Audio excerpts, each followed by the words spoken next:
एक राष्ट्र और एक ही कानून सुनने में बड़ा बढ़िया लगता है ना। लेकिन मैं अगर आपसे कहूं कि एक ही उम्र और एक ही शहर में रहने वाली दो महिलाएं सिर्फ अपने धर्म के आधार पर अलग अलग शादी, तलाक और संपत्ति के अधिकार रखती हैं, अलग अलग कानूनों में, तो ये कोई फिल्मी कहानी नहीं है, ये भारत के पर्सनल लॉ व्यवस्था की सच्चाई है।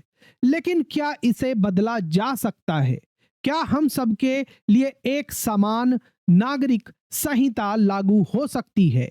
चाहे वो किसी भी धर्म के हो, चाहे किसी भी जाति के हो या किसी भी पृष्ठभूमि के क्यों न हो। यही वादा करता है यूनिफॉर्म सिविल कोड, यानी के समान नागरिक संहिता। इस वीडियो में हम पूरी गहराई से समझेंगे कि यूसीसी यानी के समान नागरिक संहिता है क्या, दूसरा संविधान का अनुच्छेद 44 क्या कहता है, और तीसरा उत्तराखंड का जो यूसीसी का कानून है, समान नागरिक संहिता का जो कानून 2024 का अभी जो 27 जनवरी 2025 से लागू हुआ है, इतना ऐतिहासिक क्यों है और क्या वो पूरे देश के लिए एक रोल मॉडल बन सकता है? और सुप्रीम कोर्ट के बड़े फैसले क्या कहते हैं समान नागरिक संहिता के बारे में? और सबसे जरूरी, क्या पूरे देश में समान नागरिक संहिता को लागू करने का सही समय आ गया है या नहीं? अगर आप एक लॉ स्टूडेंट हैं या न्यायिक सेवा परीक्षाओं की तैयारी कर रहे हैं या फिर जागरूक नागरिक हैं, तो ये वीडियो आपकी सोच को बदल कर रख देगा। तो अंत तक जरूर देखिएगा। मेरा नाम आशीष जैन है और मैं दून लॉ मेंटर का संस्थापक हूं, जहां हम आपकी न्यायिक सेवा परीक्षाओं की और सहायक अभियोजन अधिकारी परीक्षाओं की तैयारी कराते हैं। तो चलिए आज के सेशन को स्टार्ट करते हैं। सबसे पहले हम बात करते हैं मूलभूत समझ की। ये समान नागरिक संहिता होता क्या है, यूनिफॉर्म सिविल कोड होता क्या है? इसका मतलब है एक ऐसा समान नागरिक कानून जो सभी भारतीय नागरिकों पर समान रूप से लागू हो, बिना धर्म, जाति या फिर समुदाय के भेदभाव के। ये कानून किन विषयों पर लागू होगा, ये भी सवाल होगा आपका। ये लागू होगा विवाह, तलाक, गोद लेना और विरासत जैसे जो मुद्दे हैं उन पर लागू होगा। उत्तराधिकार, संपत्ति हस्तांतरण, इन सभी पर लागू होगा। आज के समय में भारत में अलग अलग धर्मों के लिए अलग अलग कानून हैं।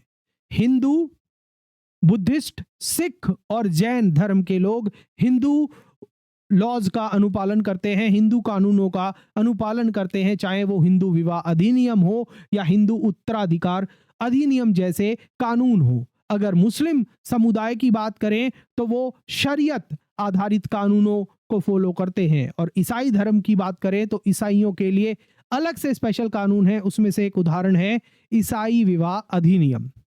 यही भिन्नता कानूनी असमानता को जन्म दे रही है। जो यूसीसी है, जो समान नागरिक संहिता है, उसका उद्देश्य क्या है? उसका उद्देश्य है कि सभी नागरिकों के लिए समान नागरिक अधिकार और न्याय सुनिश्चित करना। यही है आपका समान नागरिक संहिता।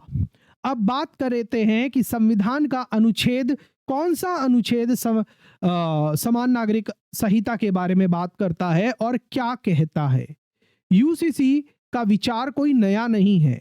यह हमारे संविधान के नीति निर्देशक तत्वों, जिनको हम directive principle of state policies भी कहते हैं, उसके अंदर शामिल है। भारतीय संविधान का जो अनुच्छेद 44 है वो कहता है समान नागरिक संहिता के बारे में। और क्या कहता है? वो कहता है कि राज्य यह प्रयास करेगा कि पूरे भारत में नागरिकों के लिए एक समान नागरिक संहिता यानी के यूनिफॉर्म सिविल कोड हो। लेकिन यहां पर आप एक ध्यान दीजिए कि जो नीति निर्देशक तत्व होते हैं वो न्यायालय में बाध्यकारी नहीं होते। ये केवल सरकार के लिए मार्गदर्शक होते हैं। ये सरकार के लिए पॉलिसी बनाने के लिए एक नीति निर्देशक, नीति निर्धारण का कार्य करते हैं, उसमें मार्गदर्शन का रोल प्ले करते हैं।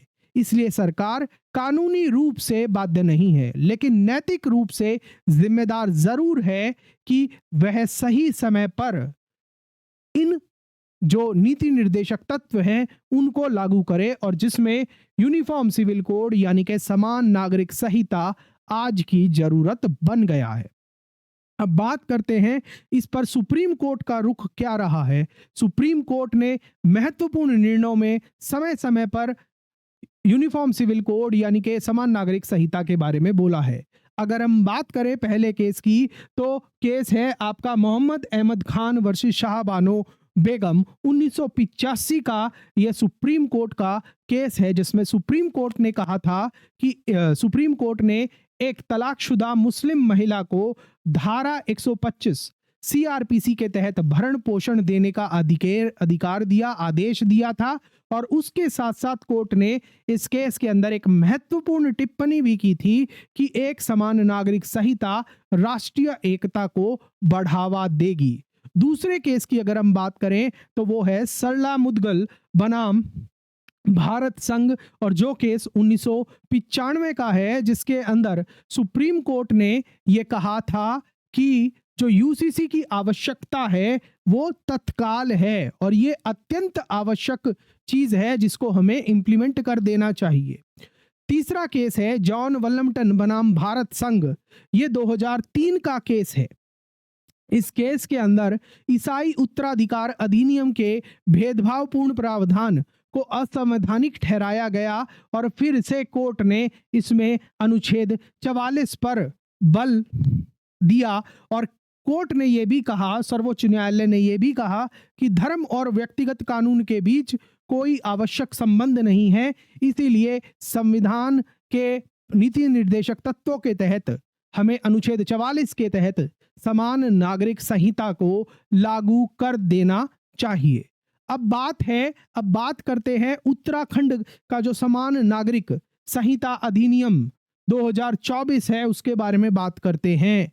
अब एक ऐतिहासिक कदम जो हम डिस्कस करने जा रहे हैं वो करने जा रहे हैं उत्तराखंड राज्य के रेफरेंस में। 27 जनवरी 2025 को उत्तराखंड ने अपना उत्तराखंड यूनिफॉर्म सिविल कोड अधिनियम 2024 लागू कर दिया है और इस कानून की जो मुख्य विशेषताएं हैं वो ये है कि ये सभी धर्मों पर लागू होता है, एसटी समुदाय को छोड़कर, और दूसरा समान विवाह की आयु प्रदान करता है, प्रोवाइड करता है महिलाओं के लिए कम से कम 18 साल और पुरुषों के लिए कम से कम 21 साल, और एक ही विवाह वैध होगा और उसके साथ साथ विवाह का पंजीकरण भी अनिवार्य है और तलाक के लिए भी समान अधिकार हैं। लिव इन रिलेशनशिप्स को भी रजिस्टर करने की बात करता है, उनके भी पंजीकरण की बात करता है। ये कानून जो है वो लागू हो चुका है। यह स्वतंत्र भारत का पहला वास्तविक और लागू समान नागरिक संहिता कानून है, इसलिए यह ऐतिहासिक है। अब मेरा आपसे सवाल है, क्या आपको लगता है कि और राज्यों को उत्तराखंड की तरह यूसीसी लागू करना चाहिए या फिर केंद्र सरकार को ही अनुच्छेद 44 के अनुपालन के तहत पूरे भारत पर यूसीसी लागू कर देना चाहिए?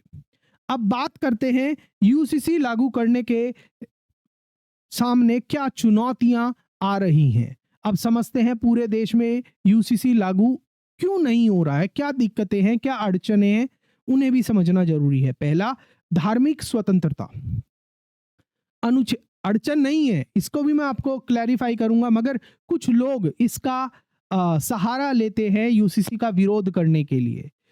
वो कहते हैं कि जो अनुच्छेद 25 से 28 के बीच में धार्मिक स्वतंत्रता के प्रावधान हैं, उसके रिगार्डिंग कई समुदाय मानते हैं कि उनके पर्सनल लॉ धर्म का हिस्सा है, उनसे छेड़खानी करना धार्मिक अधिकारों का उल्लंघन है। दूसरा, इसमें कई बार हमें राजनीतिक संवेदनशीलता भी दिखाई देती है।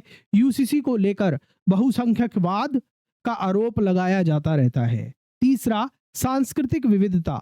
भारत में सिर्फ धर्म नहीं, जनजातीय, भाषाई, क्षेत्रीय विविधता भी है, तो उसको साथ लेके चलना और सभी चीजों को ध्यान में रखते हुए समान नागरिक संहिता लागू करना, वो उसमें ये एक चुनौती बनकर उभर रहा है।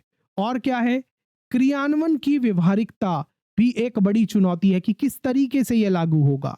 एक ऐसा कानून बनाना जो सभी धर्मों और उसके सभी अनुयायियों पर, भारत के सभी नागरिकों पर, परंपराओं पर समान रूप से लागू हो और समान रूप से संतुलित करे, यह एक कानूनी चुनौती है। अब एक और चीज है, सबसे बड़ी बात क्यों पास नहीं हो रहा है? क्योंकि सर्वसम्मति की कमी है। विधि आयोग ने भी कहा है कि इसे धीरे धीरे परामर्श और संवाद से लागू किया जाना चाहिए। अब इस पर एक विश्लेषण करते हैं, एनालिसिस करते हैं, तो क्या हमें अभी रुकना चाहिए या फिर सरकार को कदम बढ़ा देना चाहिए समान नागरिक संहिता की तरफ? सवाल यह है, क्या हमें अभी रुकना चाहिए? तो मुझे लगता है कि नहीं रुकना चाहिए, यूनिफॉर्म सिविल कोड लागू कर देना चाहिए। क्यों?